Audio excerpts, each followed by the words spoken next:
Welcome to Dr. Roger and Friends, the bright side of longevity, hosted by three Ps in a podcast, Doc Roger, Teresa, and Danielle. Thanks for joining us for Coffee and Conversation.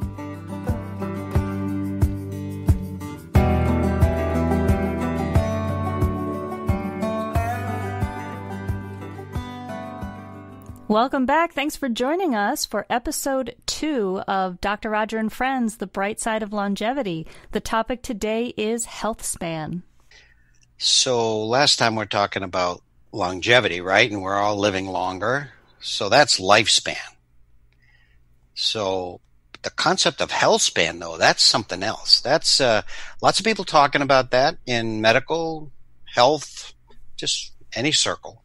So as I understand healthspan, it's years of high quality life from a functionality standpoint, from health and that sort of thing. It's kind of like live long, die short. It's about the curve you could see in the book, where the curve is we're born, we become our best, and then many people start a long decline. But instead of doing that, the line just stays up high, and that's high functionality. So a long time, that's healthspan. What do you think about healthspan? Who cares about living a long life if it's not functional and what you want it to be and on your terms and healthy? Yeah, it'd be like being trapped in a body that's decaying around you and it's painful. It's like a sentence versus longevity that is high quality. Well, bring it. I want that.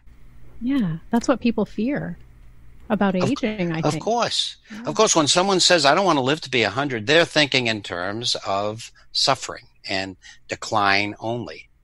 So that makes sense. I also think it's a lot more work. I wonder if some people just don't want to do the work. Like your metabolism at 20 years old was simple. You know, you wanted to lose 5 pounds, you didn't eat for a day, and there you go. And now it's like 6 months to take off a pound. So it's harder, I think, or at least people perceive it to be harder.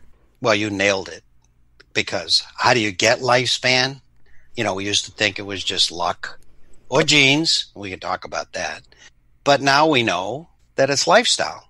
It's the choices we make every day. So someone may consider that work.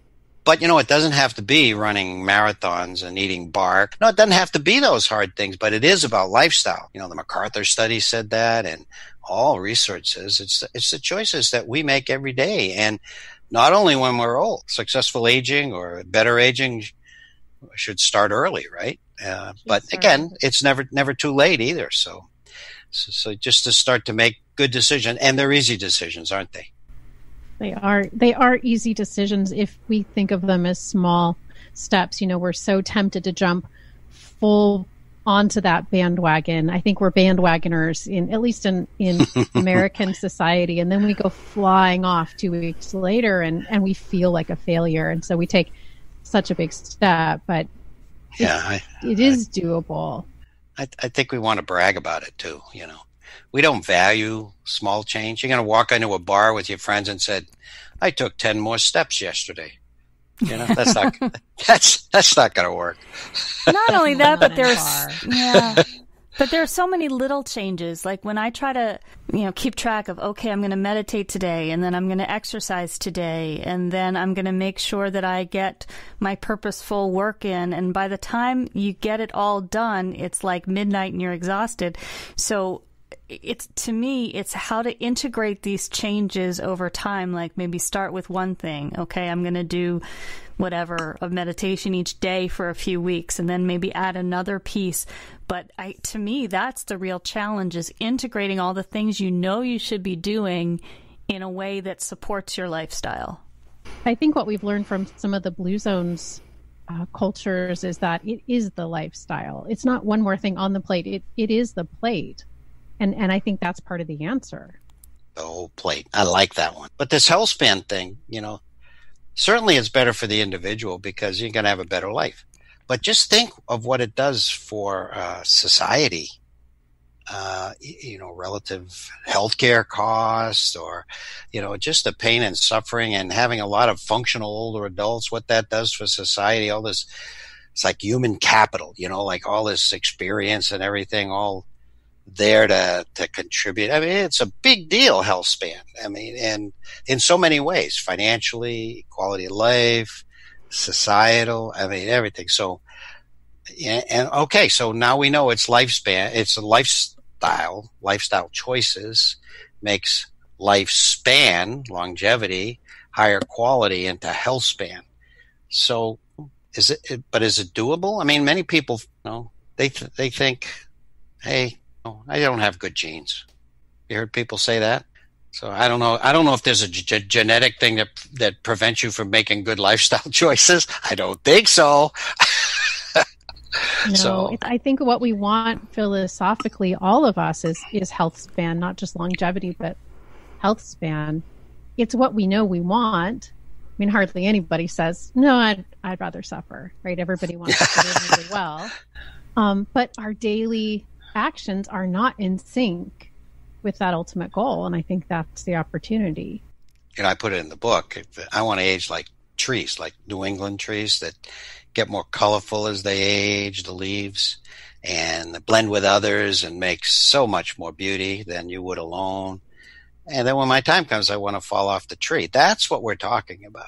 The point is that you want to be truly functional, enjoying life, growing, creative, and growing, even though there's going to be challenges, right? I mean, let's face it, we're not Pollyanna about this.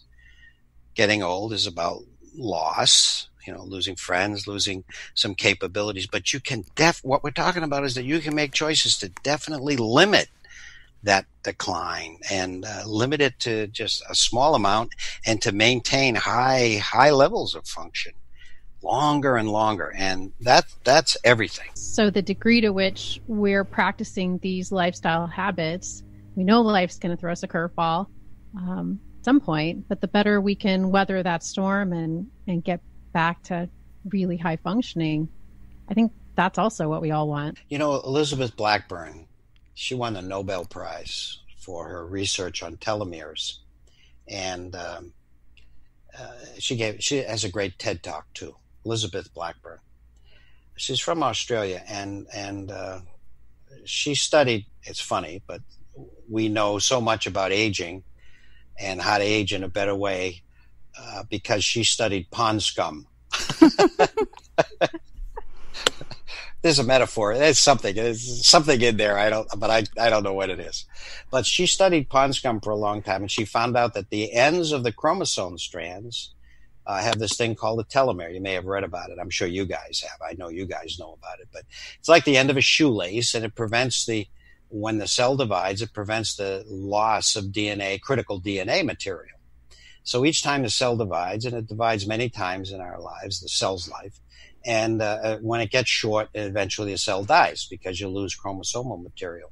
So if these telomeres are very important, and she studied pond scum because the telomeres there seem to stay long, long, long. They just keep being long. And so in humans, she studied them, and they get shorter with each division. But in people who make good lifestyle choices, and she described that as managing stress, meditation, moving, continuing to use your mind, having purpose and meaning, and being socially connected was very important to her. Where you lived really affected your telomeres. Anyway, these telomeres didn't get short as quickly. They stayed longer. So here you have the instance of lifestyle choices affecting your genes, your DNA material. And that's incredible stuff. I mean, the MacArthur study showed us that lifestyle was important, but they didn't know at the genetic level what was happening. Now we know. Can you imagine that the choices that you make today and tomorrow and the next day affect your chromosomes, affect your chromosomal material? And the longer you keep those telomeres long, that cell lives longer, the organ lives longer, and the body lives longer. That's amazing stuff. I want to know, maybe we should change the title of this to I Want to Age Like Pond Scum. Lifestyle increases telomerase, which then keeps the telomeres longer. So, she found stress was a major threat. Mm-hmm. It caused telomeres to be, so that she actually studied caregivers and saw that their telomeres just got shorter and shorter than those not. But she also found that certain caregivers and how they lived, even though they had the stress of taking care of someone, their telomeres didn't get short. And those are the people who sort of kept things in perspective, had balance in their lives, meditated, managed the stress. So that's all good news to me. And probably had caregiver support, because I've read studies where a caregiver can who's dealing with maybe a child that has a severe disability where their genes appear to be 20 years older than they are just because of the stress. So I would imagine having a good support system and not feeling as a caregiver that you have to do everything yourself, and to be able to ask for that support. You are absolutely right. She says that in her TED Talk and in her research, that the social environment, the social connection that you have, the social support groups, very, very important. So I think what we're seeing is, we've observed that lifestyle is important, and now we're beginning to see at the cellular level what is happening. It's just further support, but the message is for everybody. You don't have to know the research. Good lifestyle choices helps. It'll help you. You'll have fewer wrinkles, really. I mean, she saw that with telomeres in the skin cells stay longer, the skin stays healthier longer. So, so it's from wrinkles to muscle performance and heart performance and brain performance. It's remarkable stuff. And the choices we make have such an immediate impact. I think they're finding that at the cellular level, which I think would explain, there was a large Swedish study not very long ago and they showed that people at age 75 who began healthier behaviors added quality years to their lifespan at 75. And here's the kicker. The same was true for people at age 85. So truly, it's never too late. And I think those lifestyle choices have such an immediate impact on our health. More good news. Never too late, never too early. Yeah. So Danielle, we were talking the other day about epigenetics too. I think it comes into this discussion too. I was going to ask you, your thoughts on it, because I was listening to a doctor talk about it. He was an expert in epigenetics, and what fascinated me was that the gene expression can change in a matter of seconds. Depending on what the trait is, it could be seconds up to no more than 2 weeks. So it doesn't matter. You can make good choices today, but if next week you start making bad choices, or even your thoughts can affect the expression, it was just amazing how they can turn off and on all the time. So you really have to be mindful of your lifestyle and how you feel about your lifestyle. Yeah, I think this is why the research tells us that the half-full people, look at life in a positive way, they live 7.5 years longer. But epigenetics, that's for our listeners, that's the effect of external circumstances, and that have to do with our lifestyle, how we live, the choices we make on gene expression. So you may have a bad gene, but it doesn't have to express itself. So we can just lie there dormant and never cause the disease or the decline or the bad thing that it's programmed to do. And it seems as if those people who make these good decisions day in and day out and moment to moment are likely more able to put that gene asleep, the bad gene. This is so positive. I know my grandmother just felt she was a victim of her genes. She was absolutely programmed in her mind to start declining at age 60. And in fact, she took to her rocking chair and did not a whole lot else. And so she was indeed programming herself for decline. Yeah. And also, I think if you carry a gene, maybe your mother died young of breast cancer and you've been shown to have those genes, that means you're not sentenced to breast cancer necessarily. Absolutely.